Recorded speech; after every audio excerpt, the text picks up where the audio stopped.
want to welcome you on behalf of VVOB, as well as Fundisa for Change, the Fundisa for Change Keep It Cool Climate Change Education Project. Today, we are going to be looking at how can we build climate-smart education systems that prepare young people for a changing world. So this session will bring together policymakers, practitioners, as well as researchers. We will start off with our keynote address entitled Ambition and Challenges of Climate-Smart Education Systems, which will then set the stage for our panel discussion a little bit later. And our panel discussion will then look at how do we bridge research, technology, as well as innovation in motivating youth action in climate change. I don't want to be long because we've got a very packed program, but I'm super excited about our opening, our keynote speaker today, Mr. Liko Botoban. Mr. Liko Botoban is the Director of Social Cohesion and Equity at the Department of Basic Education. Mr. Liko Botoban has dedicated his career in advancing inclusive and forward-looking education in South Africa, with a strong focus on sustainability and equity.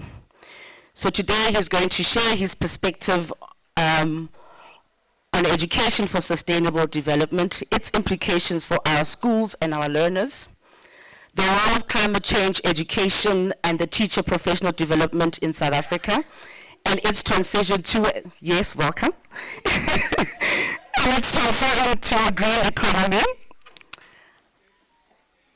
How did it? Don't worry, we'll give you some time to. You will also be looking at how digital solutions and innovation can strengthen climate change smart learning and empower both the educator and the learner for meaningful action. Let me give him a few moments to breathe. Ladies and gentlemen, I am truly honored to call upon Mr. Liko Botoban to come and address us this morning and give us our keynote address. Yes, he's looking very beautiful, so welcome. Thank you so much. I didn't even know that it is a keynote address. I usually draft keynote addresses for ministers and deputy ministers. So I'm sitting in a very different position this morning. Good morning, everyone. And my apologies for just walking in as we're starting. I turned 40 earlier this year. And so 5 years ago, I was diagnosed with diabetes. So I've now learned, Professor Haler, before I start anything, I must go to the loo. Because when you're diabetic, any day and any time is tea time to go to the loo. And it's not the kind of a pee that you can hold in, hey? Because it's not normal. It's diagnostic. So, yeah, my apologies. I only remembered just before we started that I need to go and empty. So, the South African basic education sector is doing a great deal of work in ensuring that we prepare our country so that it is climate resilient and so that we're able to change behavior that leads to climate change, or that rather worsens climate change and environmental degradation in our country. And as you know, if you want to do anything that would impact society, interventionists have worked it out that the best way to work is to work through schools. For various reasons. One, because we've got captive audiences there. Two, that we've got young minds that we can still change. So we're not talking about early childhood intervention or early intervention. That's what you have there. But three, that children have been seen to be really changing the complexion and the posture of society. And we've learned this quite a lot, particularly even with COVID-19. Those of you who have got children will tell you that they had a nightmare of children during COVID-19 around hand washing and mask and all of those things, was then their children were like a pain in their neck. because children can be very good educators.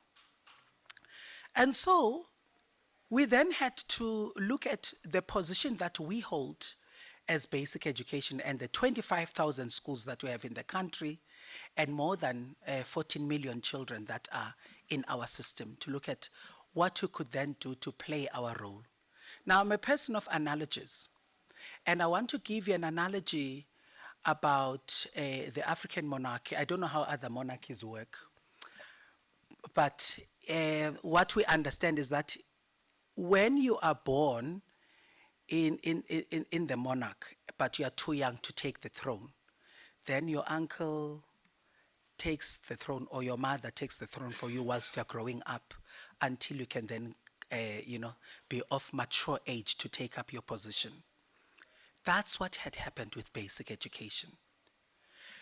Because we're not ready, we're not mature enough to lead the agenda on education for sustainable development and climate change education, the department, the DFFE, then took the seat and held it. And so we're too happy. And I'm sure when you're a young person and you see that there's this uncle who's holding the throne who convenes these meetings, you are too happy for them to do that. And then comes a day when they're like, you see, now you are old enough, let's tell you, you are king and you must lead. And we look to you to lead.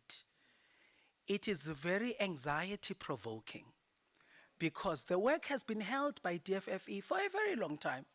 And then they come to us and they say, by the way, here are draft strategies that we're starting for you. Here are documents, and here are the partners, and here's the money, and here's expertise. We really became overwhelmed that there is so much that has been happening behind the scenes, which we were not aware of, but that was supposed to be taken up by us. So some 4 years ago, they go to the Transforming Education Summit, which then indicates to us as South Africa that actually the climate change agenda and the education for sustainable development agenda is led by education sectors in other parts of the world. So it is abnormal for South Africa that it is in this way. So you're going to have to take the seat and you're going to have to lead us. And when you look at the work that has happened, so much has been done with a network, a big network of partners. And all that we need to do is to institutionalize and to mainstream. And we're taking up this work at a time when also there is the fourth industrial revolution, there is the digital evolution in our country, but also there's then the digital divide. And so you'll find that anything that is digital based or online or anything of that sort in South Africa sounds good, but it is actually very privileged because there are still many communities in this country that do not have access to digital resources. It's easy to implement, that's true, and it's probably cheaper to implement anything on digital platforms and online platforms. But we must then know that there are a lot of communities and a lot of children that we're going to be leaving behind if we move too fast. Now, it doesn't say that we're not going to be using digital resources and platforms. It doesn't mean that. I think we need to do that so that we almost catch up with the world, because that's where the world is now. That we are not like, I was in Ethiopia last week and they told me that they are still in 2018, and I said, oh, you must still see COVID. Because they are still in 2018 there. But being a country that is still in 2018, very advanced when it comes to, digital resources, connectivity, and all of that. And, and as I move through African countries, I actually become very jealous. Because, South Africa is regarded as a leading economy in the African continent. But when it comes to connectivity, all of us have got to buy data. We move into spaces. There is no connectivity. Public spaces in African countries have got Wi-Fi. Everywhere you go, you get Wi-Fi connectivity. You don't have to worry about anything. And so I'm saying that we need to be mindful and not think about using digital resources to drive the climate education agenda on digital. We mustn't think about it from a privilege perspective. We must understand that it is a reality in South Africa that we don't have this. Now, what have we done? Then our uncle DFFE then says, as they try to get off the throne to install us, they say that there's this strategy, and this strategy needs to be finalized, and it needs to be written in a way that indicates to the country and the world that education is leading this, and it has to have a work plan, and it has to be resourced. There must be budgetary support for this work, because otherwise, if there isn't, then it means then that the work is not going to happen, and it will be just another document that is beautiful, that is written by experts, that is sitting there, and that is not gaining any traction. And so, from the onset, they then implore on us the responsibility to ensure that there is proper resource mobilization in the country to do the work. By the way, the work has been also incubated by a lot of donor partners, funding organizations, international organizations. If we have not learned what has happened with this country through the HIV response and the Trump administration, we are going to hit the wall again. Because for many years, the work around HIV prevention and gender equity has been held by American money for many years, more than 30 years. And the money has been growing, hey? It has been increasing.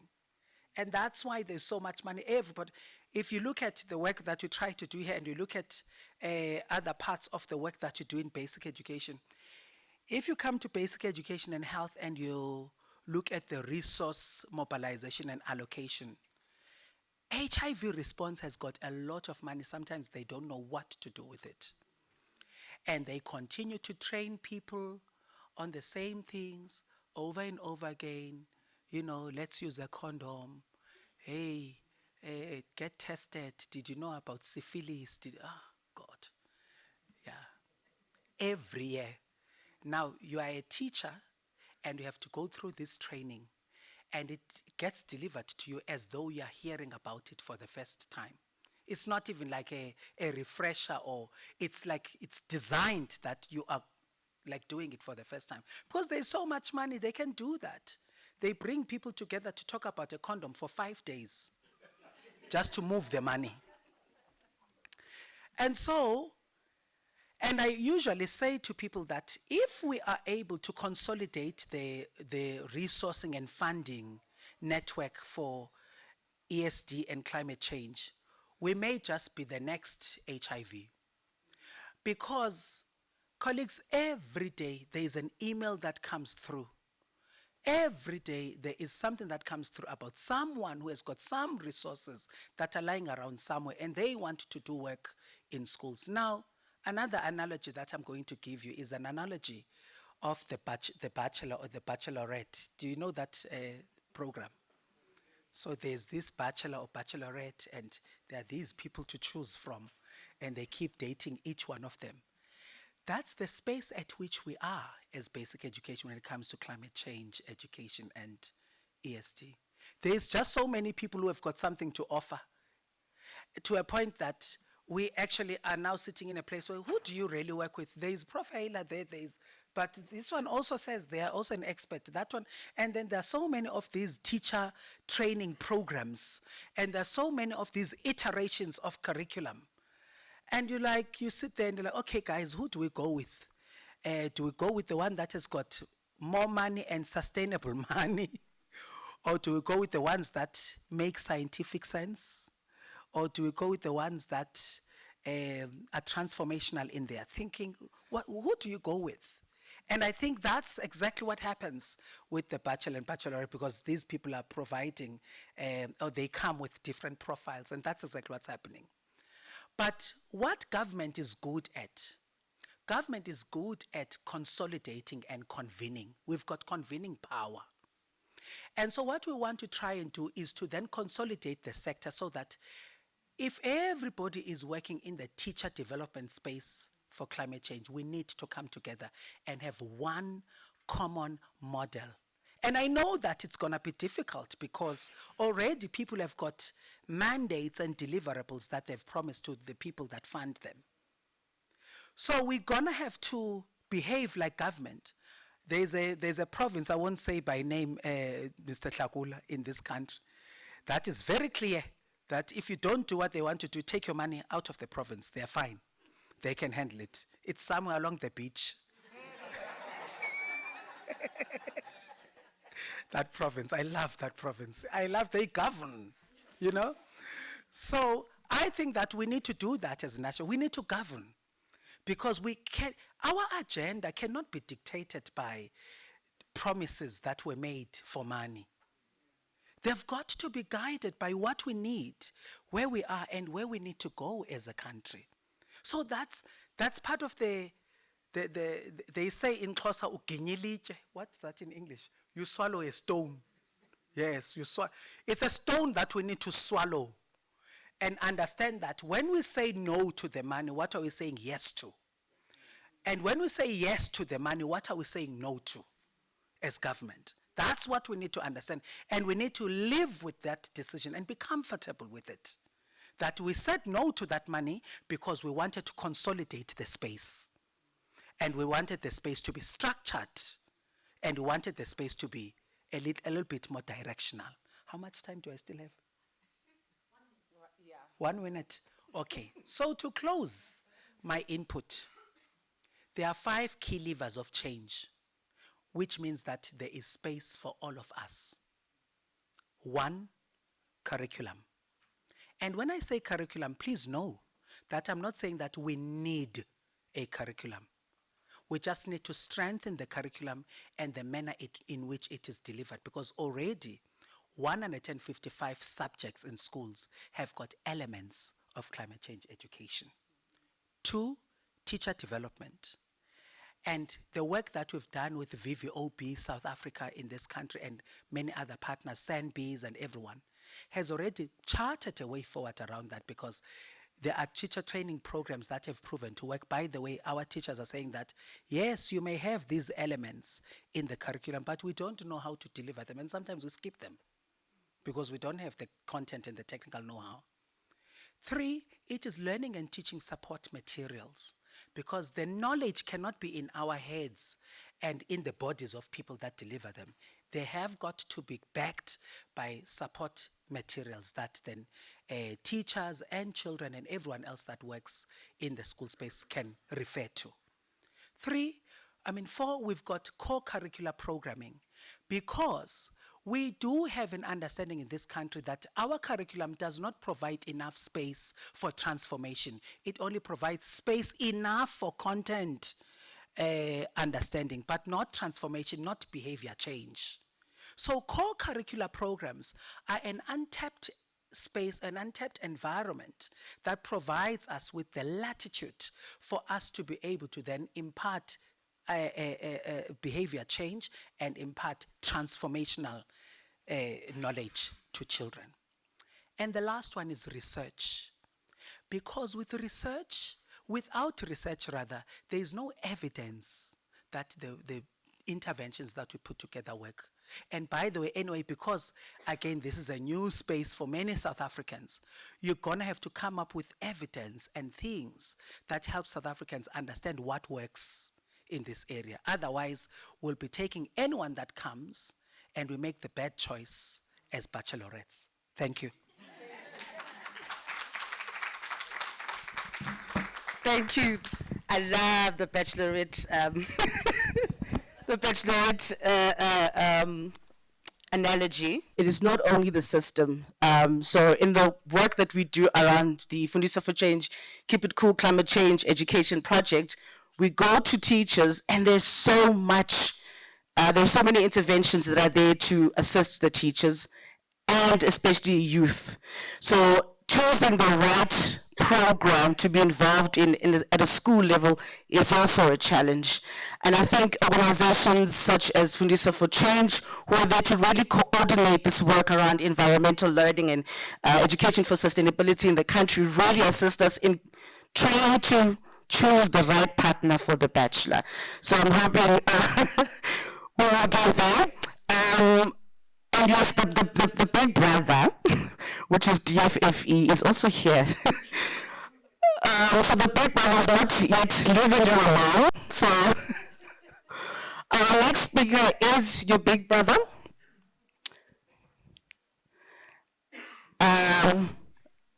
It's Doctor. I love it when I can say doctor, because it's my aspiration. One day I want to be called Dr. Ayanda. Okay, Dr. Afama, who's the Director of Environmental and Sector Education, Sector Education at the Directorate at the Department of Fishery, Forestry and Environment. I don't want to say a lot, but she's going to unpack the work that the big brother is doing also with the little, I don't want to say the little sister. Should I say the little sister? The colleagues. Dr. Fela, over to you. Fela. Thank you. I'm vertically challenged. Oh, yes. Do you want me? That's why I held it, because I also. Okay.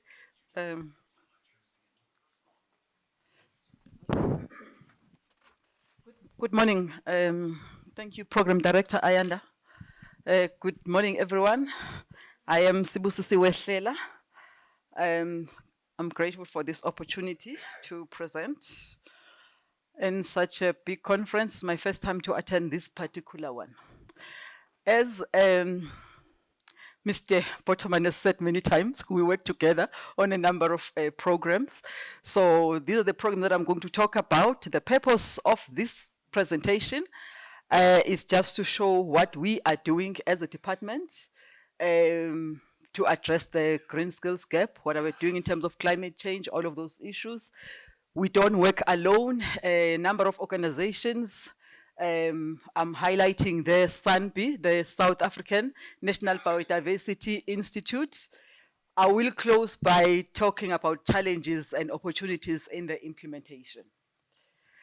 So, as a background, I just want to say in this country, we've got a lot of policies that create an enabling environment for the youth engagement. I like the way Liko put it, the way when you involve youth, the impact of that. That is why we also do that. So the approach that we have here is that based on all the research that have been done by all these documents, is that we have the approach to skills development. You need to start from the schools, as Mr. Potterman has said. You can see we work well together all the time. So the way we incorporate the environment, we start from the schools, moving to the universities, and then in the workplaces. And the presentation that I'm going to do, you will see what we are doing in all these different areas. So I just want to highlight one of the priorities for the Department of Forestry, Fisheries, and the Environment. In this year, we are focusing on climate change. It's one of the big priorities for the department. The Climate Change Act came into effect this year, March. And this legislation provides for a coordinated and integrated response, that is why we are working with different organizations, because we need to coordinate, we need to integrate. Without that, we really can't work well together. Thank you so much. Hope it's going to be better. Okay, so we do need to work together. Otherwise, you cannot do such big work when you're working alone. So one of the big programs that we are doing from the department, there is Mr. Pandelani Chukucha, one of the big people around this big work. We work with academic institutions.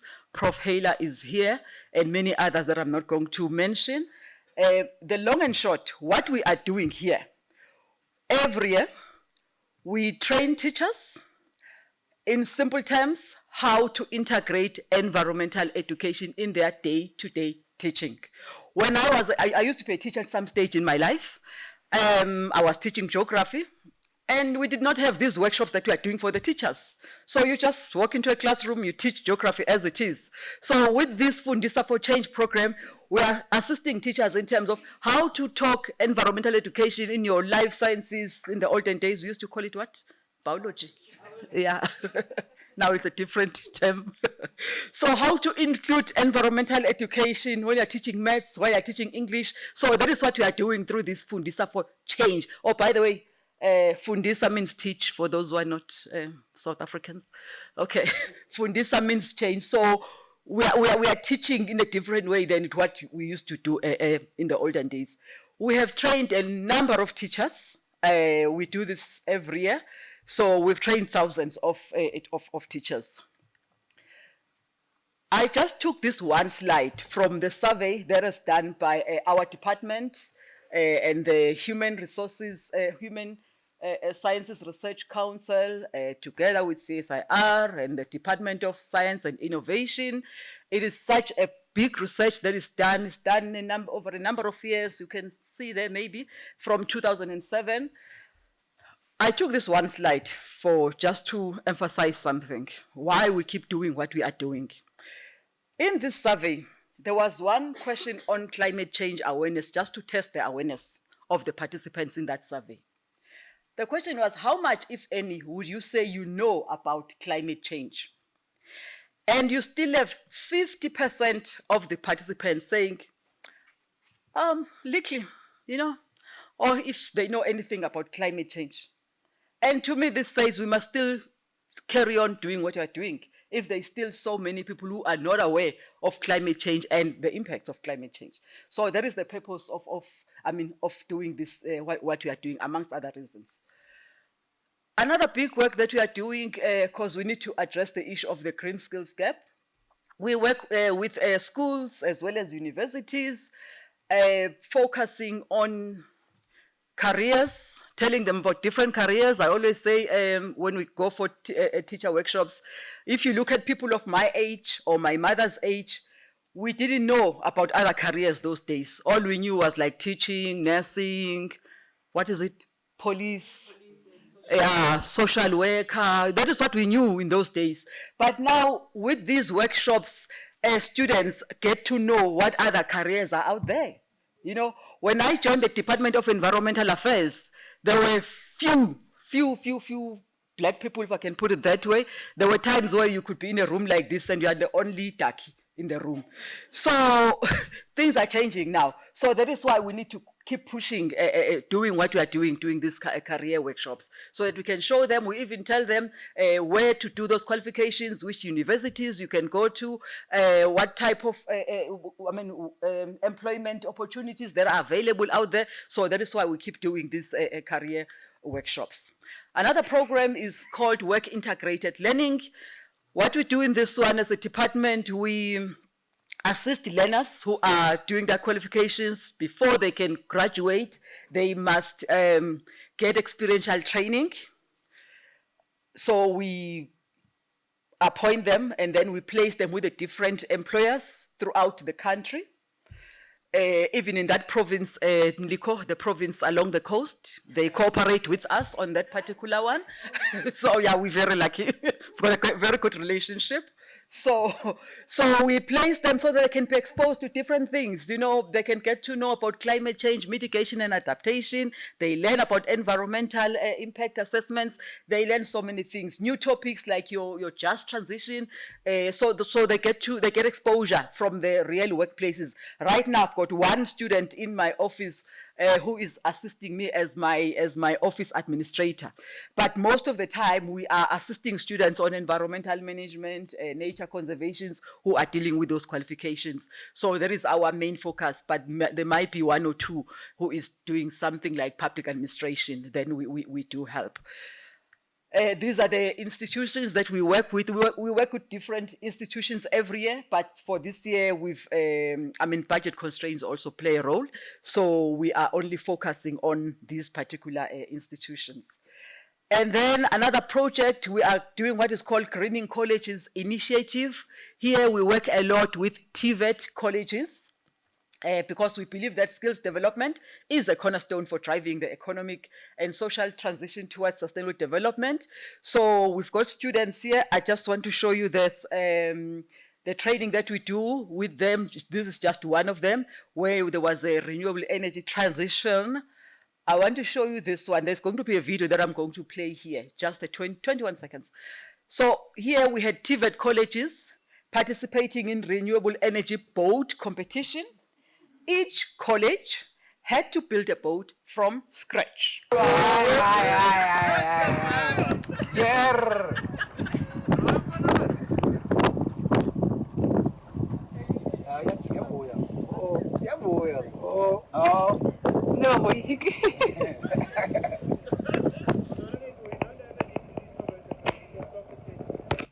Okay, they were testing if it's working, other than ESCOM and coal. So it's working, okay. Now here I'm going to talk a little bit, like I said, we're not working alone. We also have SANBI, what SANBI is also doing. In our case, we work with learners who are still working on their qualifications. So they come to get experiential training. SANBI is working with those who have already finished their qualifications. So they are called interns. They are there for like 2 years to get experiential training. As a department, we also assist them with the funding. So for the 2 years, 23 to 2024, they managed to assist more than 1,000 of the interns. They also do the same thing. They place them with the host employers. They involved about 79 host employers. And those students were there, or graduates, they're no longer students, they're graduates. They were there to get experiential training on various things like GIS, policy analyst, wildlife management. They got experience on a number of things. Out of that number, 300 of them managed to get permanent jobs. Yes, thank you. And then this is just to show you the experiences of different students as they work with different host employers, what they do in the real job. And then here I'm just saying, in this particular slide, students were sharing their experiences, thanking SANBI from, accepting them, going through the 2 years, and then they managed to get permanent jobs. And you can see these are the graduates they were celebrating. So in conclusion, it's just to say, we do have challenges. Yes, we have successes, but we also have challenges. And I noticed the same thing with us and SANBI. Our challenges are around the same thing. Opportunities also around the same issues. Partnerships works for us. I mean, we cannot do this type of work alone. You just can't. Financial resources, they matter a lot. We need lots of money we can get. I'm just showing you an example here of our targets for 23-24. What happened there is that the target that particular year was to train only 150 teachers. But with the support that we got from VVOB and other organizations, we managed to train more than what we were supposed to train. So we need lots of money. Same thing with the SANBI colleagues. They say collaboration with other stakeholders, it is key. You need money when you do this type of work. Without that, it becomes a challenge. So we have a similar challenge because we're running like sort of the similar projects. So you need to work with other people. Otherwise, the project doesn't work well. And we need lots of money we can get. I'm available during tea time. If you can just tell me where I can get more money. Thank you. Thank you so much, Dr. Hlela. Thank you so much. Yeah, we're all looking for money after who did what to the world. All right, now we're shifting gears. Now we're going to have a conversation from policymakers, researchers, as well as practitioners who are in the field working with young people in trying to find those innovative ways to look at the challenges that climate change has or environmental learning has. So I'm going to call up our speakers for the panel discussion. Somebody said, that you've been waiting for that panel discussion. Okay, so I'd like to call up our first panelists, but I'll call you all to come on the stage all together. Just first panelist, Prof. Hlela. Prof. Hlela is a distinguished professor on environmental learning If you don't know Prof. Hela in the ECD and environmental space in South Africa and the world, I don't know where have you been. Prof. Hela is also based at Rhodes University doing some amazing work. And Prof. Hela is actually one of the, I'd like to call them the key founders of the Fundisa for Change coordination body. Prof. Hela, I don't want to be long. Can you please join us on the stage and take a seat? Then we also tap into some of the science people that help us with the mappings of climate plan and assist young people in really educating them around these very necessary skills. So I'd like to call on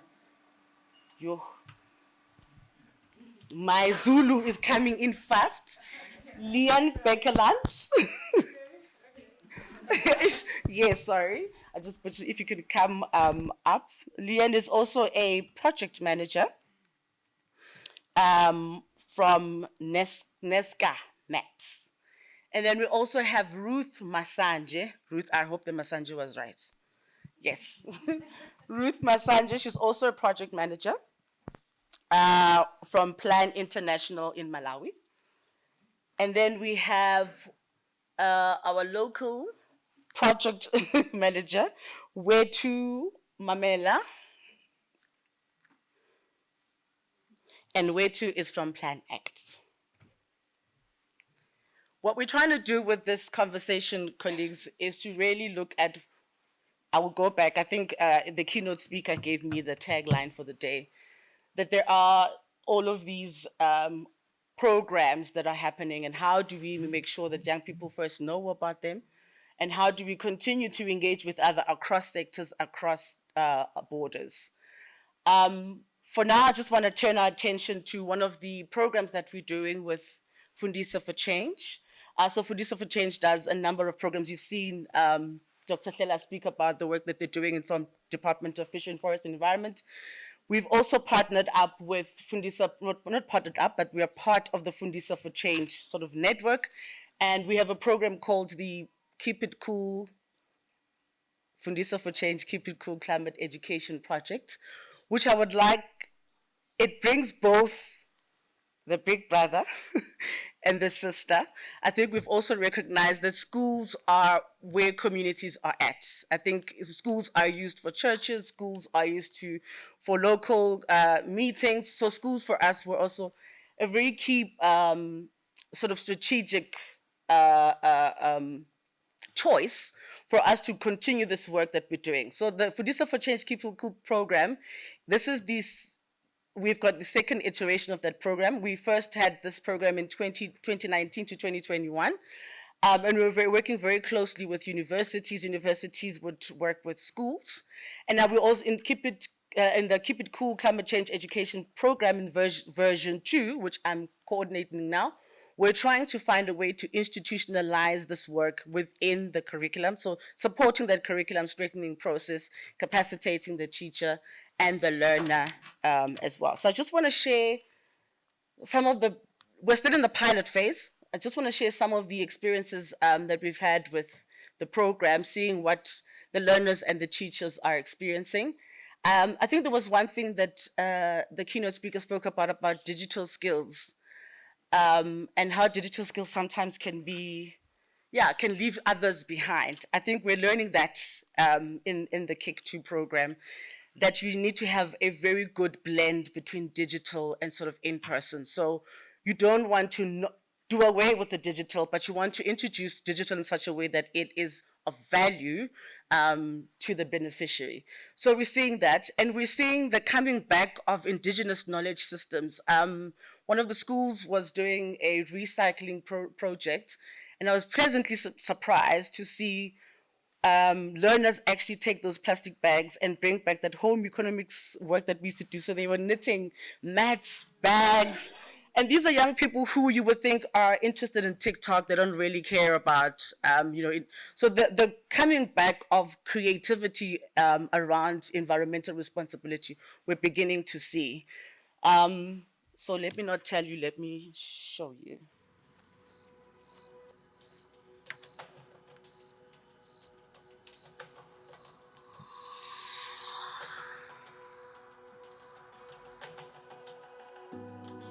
In KwaZulu-Natal, schools are at the forefront of addressing some of the most pressing environmental challenges facing our communities. The responsibility to educate the next generation on these issues falls to our teachers. However, many lack the specialized training and resources required to make the subject both relevant and impactful. Traditional teaching methods can struggle to bridge the gap between classroom theory and real-world application. This can lead to a sense of disengagement among learners. The Keep It Cool 2.0 project was developed to address this need. The initiative provides comprehensive training for teachers and school leaders, focusing on a blended learning approach to professional development. A core component of the project is the establishment of professional learning communities, which provide a collaborative network for educators. This is complemented by an online course offering a repository of resources for ongoing learning. These tools are designed to facilitate the curriculum-activated change project. This integrated approach allows teachers to guide learners in identifying local environmental issues and developing practical solutions. We have seen projects focusing on gardening, improving food security and biodiversity.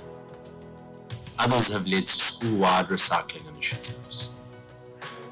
Additionally, projects on water conservation have resulted in learners implementing systems to better manage this vital resource. The result is visible change, driven by the learners themselves. The KIC 2.0 project demonstrates that by investing in our educators, we can empower our learners to become active agents of change in their own communities.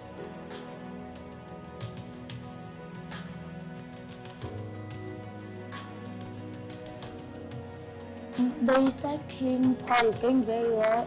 Everyone is taking part. Even did an awareness in the assembly just to educate our schoolmates about how important it is to sustain our community and environment. We want to keep our school and community clean, so we just want to keep it cool.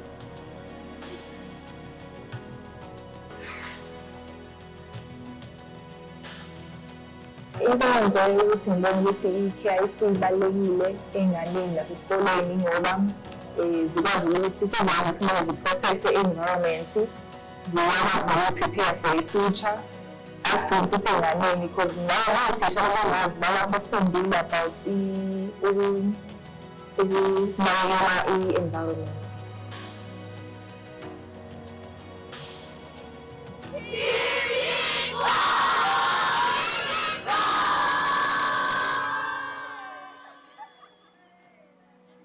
So that's just our work in KZN. We are working in 3 provinces, KZN, Limpopo, and the Eastern Cape. The story continues. Like I said, we're still in our pilot phase. We're learning a lot of lessons around our modality. You heard in the video that we use a sort of a blended modality where there is PLCs and an online course.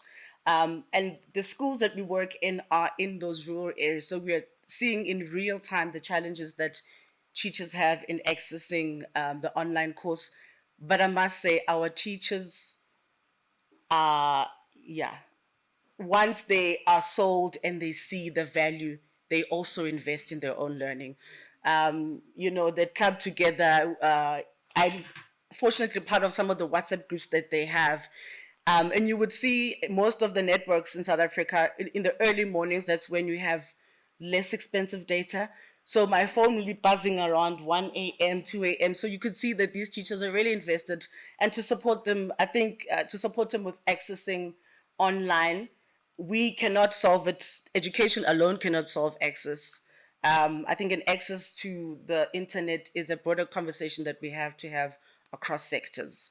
I think it is time for us to be able to give access to everybody. So I'm going to move back to our panel. Prof. Ayla, sorry, Prof. Helle, you have been very instrumental in shaping this content that we are also using in the Keep It Cool program to capacitate, yes, it's on, to capacitate teachers in a way that it's not, doesn't feel like an add-on, but that it is integrated in terms of what they're doing in the classroom. We are all asking ourselves the question, what kind of an education system do we need to have in order for us to address climate change effectively? What does the system need to look like in order for us to, address climate change effectively and get young people to be interested in climate change? Thank you, Ayanda. I think this is a lifetime question. Yes. It's one that I've been working on since 1990. When I went back to university to do a B.Ed honours, and I discovered that one of the things we were doing was we were miseducating our children because we were not actually giving them a full enough view of the world in which they find themselves. So ever since then, that's when I got involved in environment and sustainability education.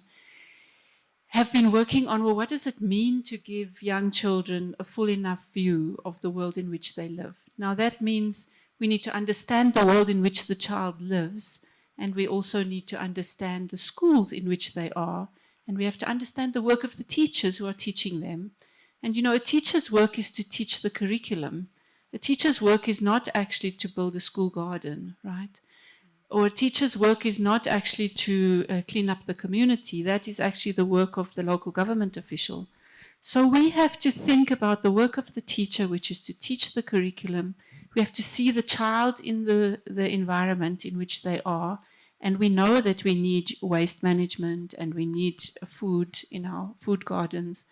So we need to then build the partnerships with our community and the people in the community, the parents, community members, local government officials, you know, all of the people around, in and around the schools, to bring the best possible education that we can to children so that they are better prepared for the world in which they find themselves and they have a more holistic education. Now, when it comes to the curriculum, we also need to be doing curriculum innovation, which we've been working on a lot with the DBE. It's the 4th iteration now, Liko, with the curriculum innovations and revisions and the strengthening of our curriculum. And I read the other day that, you know, the first school in the country was a slave school, which was established for the children of slaves. And the intention of that school was to turn children into slaves, right? And to colonize their minds with control. And that was the pattern of our education all the way up till 1994. And since then, we've been trying to produce a curriculum which supports a civic-minded, engaged young person who can participate in the world, you know, in a more holistic and engaged way. So it means curriculum innovation that allows that.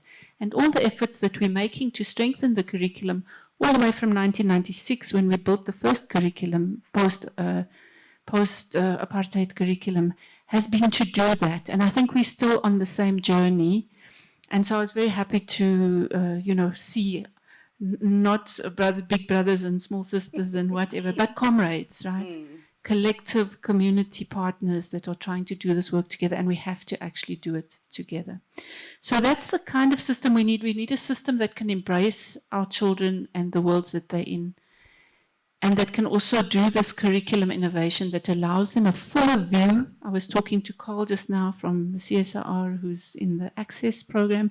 They started a wonderful program with university students called Our Habitable Planet, and teaching young people that this planet that we're on is the only one that we have.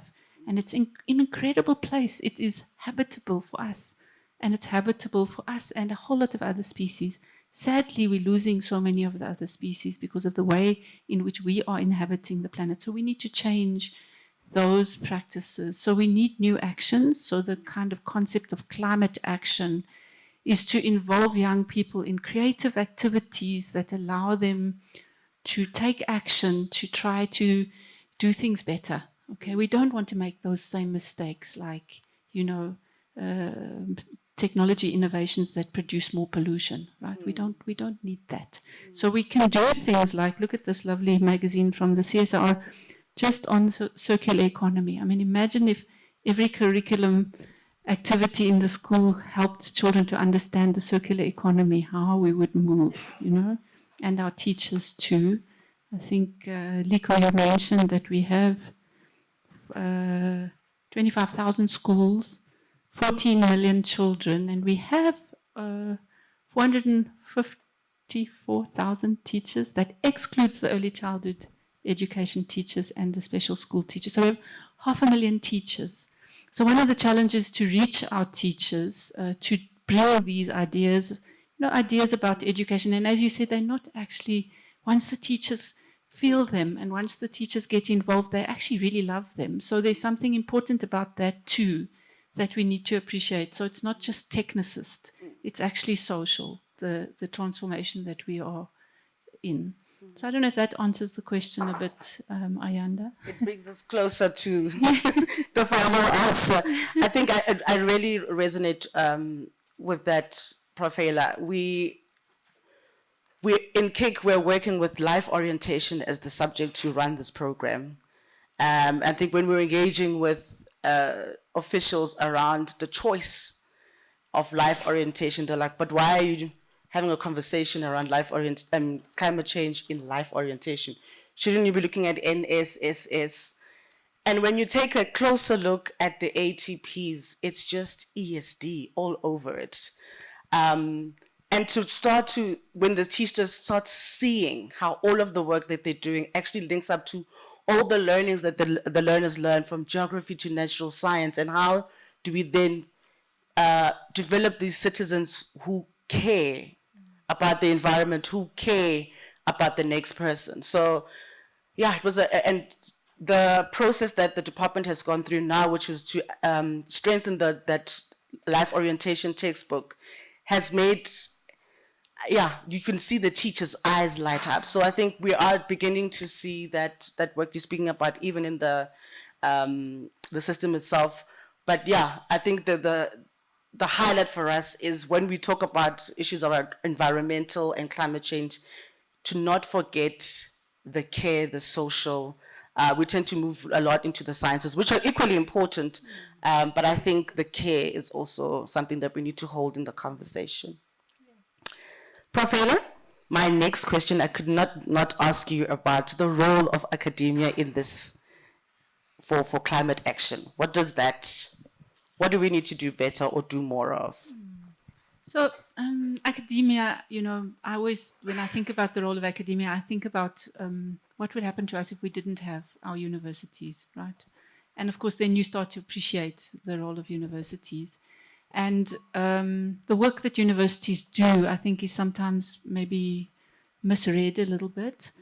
Because what we do actually is support the development of the next generation of researchers, and to try to develop the next generation of researchers and teachers, professionals that occupy all of our institutions, right, and run them. So there's an important work to do there, both in terms of the way that we teach, but also, so our curriculums also need the same innovation that I was talking about with the school curriculum. But then in terms of the kind of research that we do, I think there's so much possibility, you know, for innovation research, and you see it at this conference, and literally where, you know, most conferences that you go to today, you'll find like so many of the disciplines are engaged in these questions of sustainability, you know, from designing new, I don't know if you saw it outside here, but these blocks, the interlocking building blocks, what an amazing innovation if we can get that working, right? And the tarmac, if we could just have more sustainable tarmac, you see, I mean, it's simple things, right? But that's why we need academia. So all disciplines, like the engineering disciplines, the geographical science disciplines, if we didn't have the climate modeling, for example, we couldn't really develop early warning systems, which means we couldn't support communities to be more prepared for the kinds of events which we are experiencing now. So we need all of those different sciences. We need the educational sciences That's the one that I'm most familiar with. To do the kind of work we've been doing, right? Think about curriculum innovation, support research into which models of climate change education are going to be better for young people. You know, our research program in the last 15, 20 years, we ended up thinking there's a real problem with climate change education because people are just downloading the problem onto children. And the children are getting depressed and scared. Now, why do you want to do that to your children, right? So then we said, okay, what's the alternative? So let's research an alternative. So we researched, you know, positive actions for change. We joined up with our colleagues in India. We made a handprint metaphor, not footprint. We don't want to teach you about the footprint all the time. We teach you about the handprint actions for change. And so we started this handprint project, which we developed also through the Habitable Planet Partnership and through many partnerships. And we've carried it strongly into the Fundisa for Change program. It's how we frame climate change education in this country now. Handprint care. My colleague Rob O'Donoghue's been working a lot on it, but a whole community of scholars, you know. And it was because our student says, Prof, we know the problems. What we want to know is what are the solutions? How can we be part of that?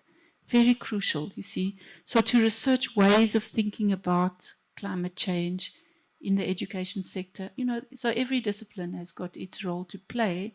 And then, of course, we're also seeing in academia a whole new move towards transdisciplinary science, in which we're needing scientists from all disciplines to work together. And then for those same scientists from all disciplines to be working together with the professional organizations, stakeholders, multiple different stakeholders, and with community. So it's a different type of science, more integrative, and so on.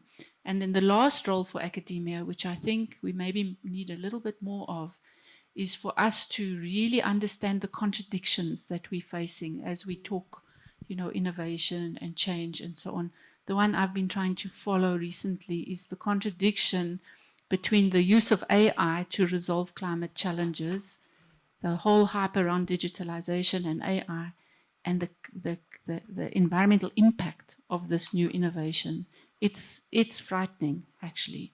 So what are we going to do about that contradiction, you see, and what research do we need to grapple with those contradictions? So that is, in my view, is the work of academia, you know? Lots to do, yes. So what would be the advice that you have for policymakers and program designers, just as a thing to take away when thinking about this work? I think that the most crucial thing is that we need much better intersectoral collaboration. You know, that's why I'm emphasizing comrades, you know, rather than big brother or sister or uncle or whatever. Liko, sorry for challenging your analogy, but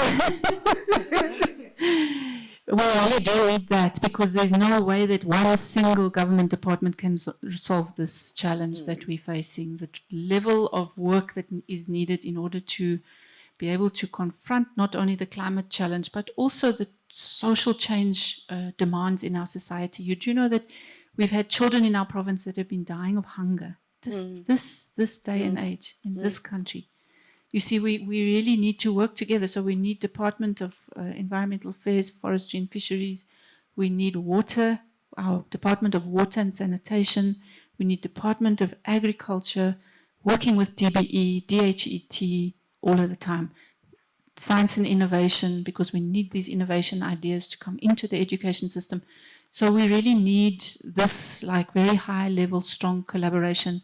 I think the new Climate Change Act that Dr. Khlela mentioned is very vital, because if you look at the annex in that Climate Change Act, it requires every single sector to develop a climate change strategy, right? A strategic approach to dealing with climate change. And what we would love to see, I think, as a country, how do those connect, you know? So how does the climate change strategy of the DHET connect with the one that the DBE is putting forward, with the one that Environmental Affairs is putting forward, the one that the transport sector is putting forward? Now, how do we do that as a nation? I think that's our biggest challenge. And then the last point I want to make